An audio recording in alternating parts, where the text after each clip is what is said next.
Приветствую вас на нашем канале!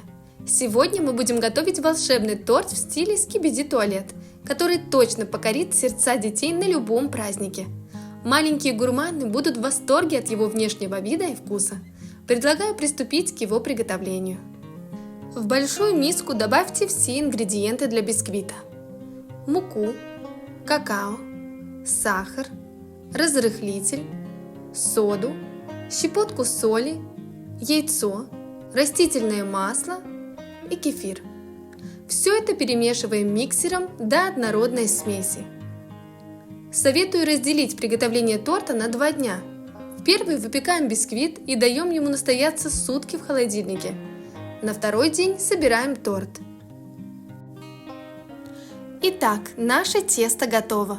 Выливаем его в форму для выпечки и равномерно распределяем. Выпекайте бисквит в предварительно разогретой до 180 градусов духовке в течение 30-40 минут, или пока вставленный в середину нож не выйдет чистым. Приступим к приготовлению крема. Для этого взбейте сливочное масло и сахарную пудру в большой миске до получения пышной и однородной массы. Добавьте крем-сыр и продолжайте взбивать до того, как крем станет гладким и кремообразным.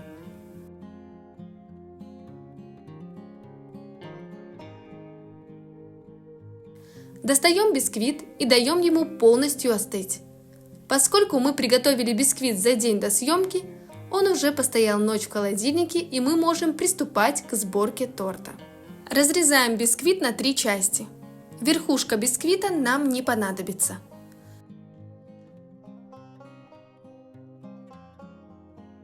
Готовый крем помещаем в кондитерский мешок.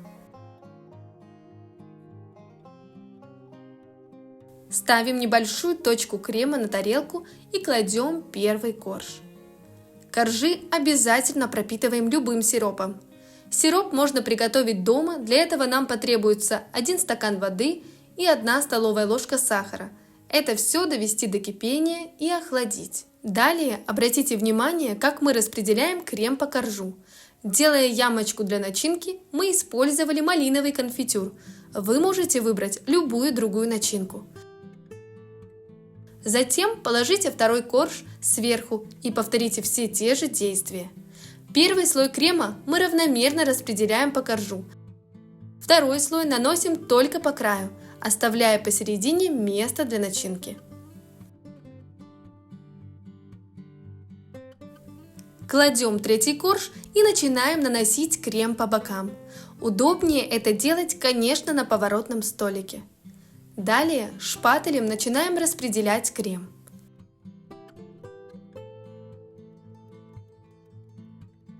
Чтобы все получилось чисто и аккуратно, я пройдусь скребком.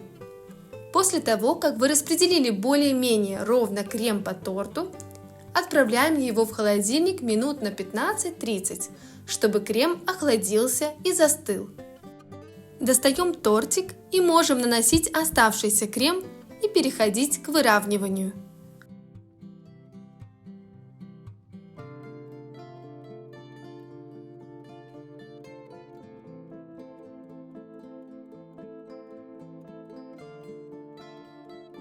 Вот мы и выровняли наш тортик.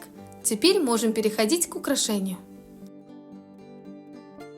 Для этого мы использовали мастику и с помощью пищевого принтера напечатали нужные элементы на съедобной сахарной бумаге. Также такую печать можно сделать на заказ.